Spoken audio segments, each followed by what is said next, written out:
Welcome to the Michelin Guide Bangkok restaurant series. Today we'll be eating at Tang Sui Heng, a restaurant that specializes in duck clay pot. Please join me in having lunch at this Michelin Guide restaurant.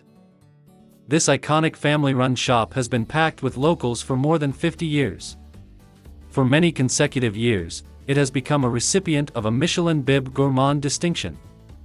These days, the family's second generation runs it, but the founder's talent for cooking dishes like the signature claypot stewed duck with intestines, blood jelly, and feet clearly runs in the family. Because they specialize in duck noodles, I decided to order their signature duck noodle soup served on a hot clay pot. I wanted to try as much as possible, so instead of having just the duck meat, I picked the assorted duck option, a medley of various body parts of a duck such as intestines, blood jelly, and feet. The signature dish was 400 baht, which is around $12. The blood curdle was silky.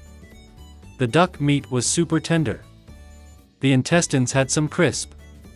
Plus, the savory broth was tasty, bright, and comforting. Everything was braised to perfection and the texture was always on point. Tang Sui Heng restaurant is probably the best duck restaurant in Bangkok. If you're adventurous and want a unique culinary experience, then Tang Sui Heng is for you. Thank you for watching. Please subscribe, like, and comment. Don't forget to click the bell to get notified of upcoming videos. Stay tuned for more exciting videos in the week ahead.